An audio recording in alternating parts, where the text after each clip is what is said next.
Welcome to all. మనం 10th class exam point of వ్యూలో table based questions అనేవి ఖచ్చితంగా రావడానికి అవకాశం ఉంది. వాటిని రెండు పార్ట్లుగా టోటల్ టేబుల్స్ వాటి మీద క్వశ్చన్స్ ఎలా ఉంటాయో చూద్దాము. మొదటిగా స్పెసిఫిక్ హీట్, విశిష్టోష్ణానికి సంబంధించిన టేబుల్ చూస్తే మీకు స్పెసిఫిక్ హీట్ కి సంబంధించిన సబ్స్టెన్సెస్ వాటి యొక్క వాల్యూస్ ని ఒక టేబుల్ రూపంలో మనకు ఇవ్వడం జరుగుతుంది.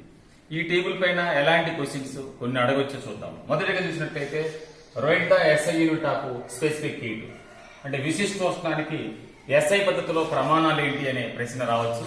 దానికి సమాధానము జౌల్ ఫర్ కిలోగ్రామ్ కెల్విన్ గా చెప్తాం మనం. So the SI unit of specific heat is joule for kilogram kelvin.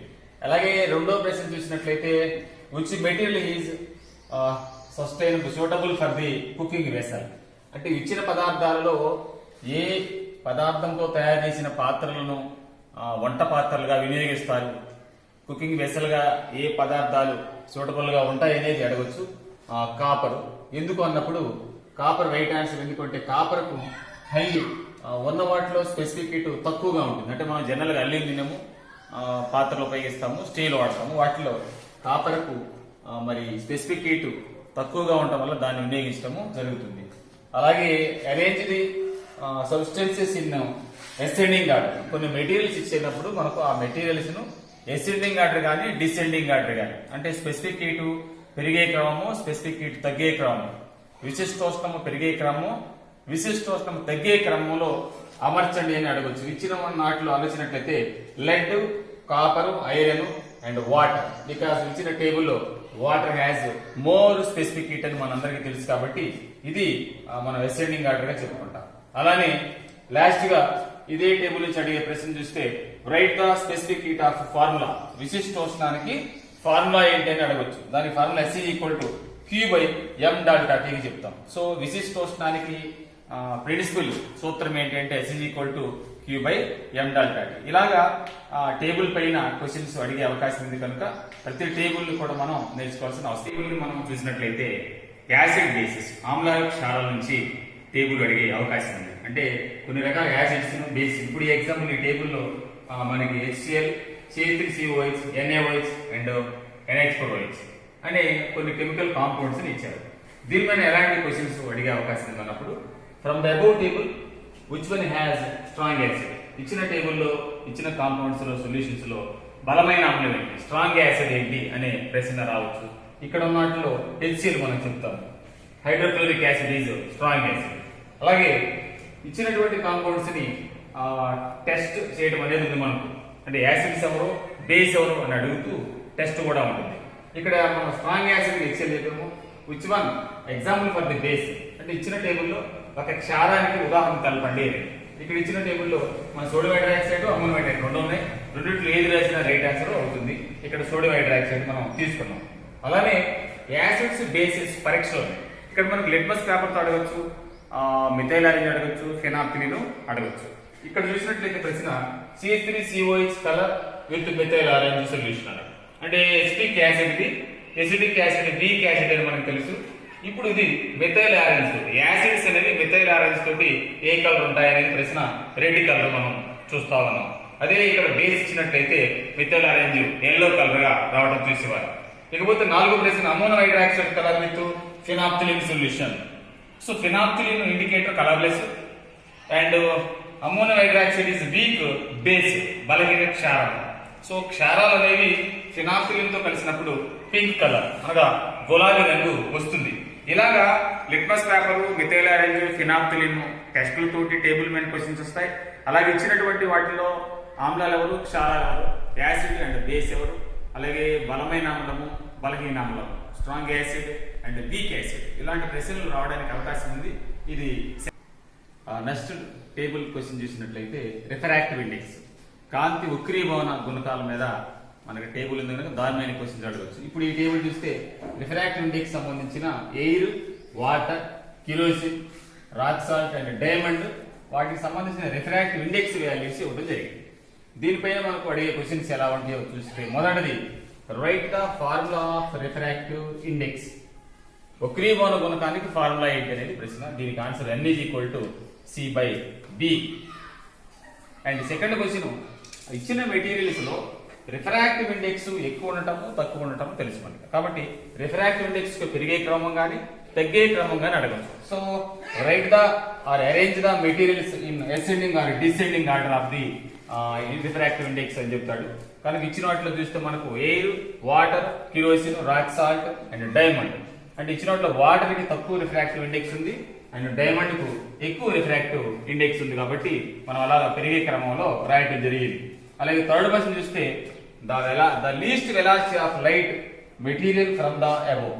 ఇచ్చినటువంటి రిఫ్రాక్టివ్ ఇండెక్స్ మెటీరియల్స్ అన్నిటిలో కూడా దేనిలో లైట్ వెలాసిటీ తక్కువ అని అడుగుతున్నాడు. సో ఎవరిలో అయితే రిఫ్రాక్టివ్ ఇండెక్స్ ఎక్కువ ఉంటుందో దాని లైట్ వెలాసిటీ తక్కువ ఉంటుంది. ఎందుకంటే n=c/v ఫార్ములాలో మనకు c కాన్స్టెంట్, సో v అనేది ఇక్కడ ఉంది కాబట్టి n కు c కు ఇన్వర్స్లీ ప్రపోర్షనల్ ఉంటుంది.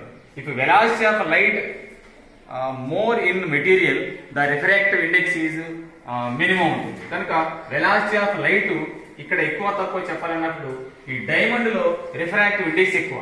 So diamond has more refractive index కాబట్టి దాంట్లో వెలాసిటీ ఆఫ్ లైట్ తక్కువ అని చెప్తూ మన ఆన్సర్. లాస్ట్ గా right the SI unit of refractive index అని అడిగాడు. అంటే రిఫ్రాక్టివ్ ఇండెక్స్ n=c/v ఉంది మనకు, దీనికి యూనిట్స్ ఏంటి అని అడుగుతున్నారు. c and v both are velocities కాబట్టి రెండు వెలాసిటీల రేషియో కాబట్టి n రిఫ్రాక్టివ్ ఇండెక్స్ ఒకరికి యూనిట్స్ అనేవి ఉండవు, ప్రమాణాలు ఉండవు. సో నో యూనిట్ అనేది ఆన్సర్. ఇలాగా రిఫ్రాక్టివ్ ఇండెక్స్ మీద మరి కొన్ని క్వశ్చన్స్ అడిగే అవకాశము ఉంటుంది. నెక్స్ట్ టేబుల్ బేస్డ్ క్వశ్చన్ చూసినట్లయితే స్పెసిఫిక్ రెసిస్టెన్స్, విశిష్ట నిరోధం మీద అడిగే అవకాశము ఉంది. మనం టేబుల్ గమనించినట్లయితే మెటీరియల్స్ ఉన్నాయి కొన్ని, వాటి రెసిస్టివిటీ, స్పెసిఫిక్ రెసిస్టెన్స్ అన్న రెసిస్టివిటీ అన్న ఉంది. విశిష్ట నిరోధము పదార్థాలు silver, copper, aluminium, nichrome and silicon అనే మెటీరియల్స్ నీకు ఇవ్వడం జరిగింది. వీటిపైన ఎలాంటి ప్రశ్నలు వస్తాయన్నప్పుడు మొదటి చూసినట్లయితే what is the SI unit of resistivity అంటే విశిష్ట నిరోధానికి ప్రమాణాలు ఏమిటి అని అంటాం. Ohm metre, ohm metre is units of specific resistance. అలాగే రెండవది write the formula of specific resistance or resistivity, విశిష్ట నిరోధానికి ఫార్ములా ఏమిటి అంటారు. దాన్ని రో అంటాం. రో RA/L, రో RA/L అనేది ఈ రెసిస్టివిటీకి ఫార్ములా. దెన్ ఇచ్చిన టేబుల్ నుండి which material has best electric conductor. So ఈ టేబుల్లో ఉన్న వాటిలో బెస్ట్ ఎలక్ట్రిక్ కండక్టర్ ఎవరు అన్నప్పుడు సిల్వర్ అనేది ఆన్సర్ గా రాయాలి. ఎందుకంటే సిల్వర్ ఈజ్ ఉత్తమ విద్యుత్ వాహకంగా మనం చెప్తాము. జనరల్ గా మనం కాపర్ వైర్స్ ఉపయోగిస్తాం కానీ సిల్వర్ కాస్ట్లీ కాబట్టి సిల్వర్ వైర్ వాడము. కానీ కాపర్ కంటే కూడా సిల్వర్ అనేది ఉత్తమ విద్యుత్ వాహకంగా వినియోగించడము జరుగుతుంది. అలాగే లాస్ట్ క్వశ్చన్ చూసినట్లయితే which one has high resistance.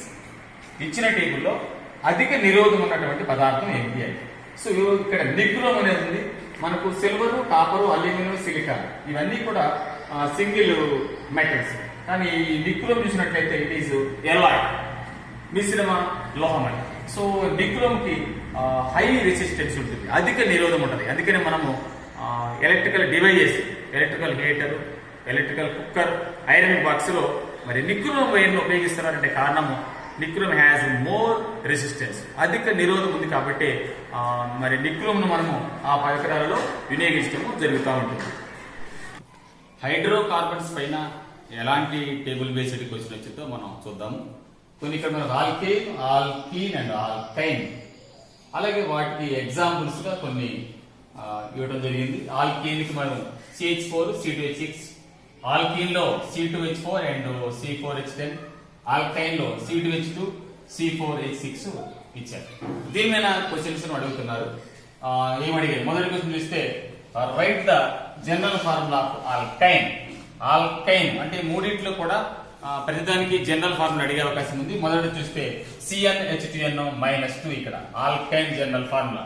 ఇలాగ మనకు ఆల్కేన్ కూడా జనరల్ ఫార్ములాస్ అడగచ్చు. అలాగే రెండో ప్రశ్న which one used in LPG gas అంటే డే టు డే లైఫ్ లో ఈ హైడ్రోకార్బన్స్ ను మనం ఆల్కైన్స్ ను ఎక్కడ వినియోగిస్తాము అని అడిగే ప్రశ్న ఉంటుంది. సో జనరల్ గా ఎల్పిజిలో హైయెస్ట్ ఉండే గ్యాస్ C4H10. అదే మనం గోబర్ గ్యాస్ అని అడిగితే మీథేన్ చెప్తాము. ఎల్పిజిలో హైయెస్ట్ హైడ్రోకార్బన్ ఎవరంటే బ్యూటేన్. థర్డ్ వన్ వచ్చి which bond present in C2H6. C2H6 అనేది ఎక్కడ ఉంది? ఆల్కేన్ కి ఉంది. సో ఆల్కేన్ లో ఏ బాండ్స్ ఉంటాయి అనేది ప్రశ్నగా మనం తీసుకోవాలి. కాబట్టి ఇక్కడ చూస్తే కార్బన్ కార్బన్ మధ్య సింగిల్ బాండ్స్ ఉన్న వాటిని ఆల్కేన్స్ అంటారు. కాబట్టి ఆల్కేన్ C2H6 లో సింగిల్ బాండ్ ఉంటుంది, C మధ్య సింగిల్ బాండ్ మాత్రమే ఉంది.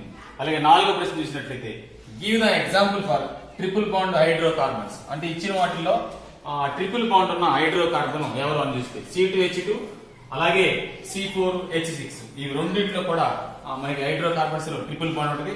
So carbon carbon has triple bond hydrocarbons లో మనం ఆల్కైన్స్ గా చెప్తాము. సో దీనికి ఆన్సర్ గా మనకు ఈ రెండింటిలో ఏది రాసినా రేట్ అవుతుంది. ఇలాగా ఈ టైప్ ఆఫ్ క్వశ్చన్స్ ఆ హైడ్రోకార్బన్ టేబుల్ రావడానికి అవకాశం ఉంది.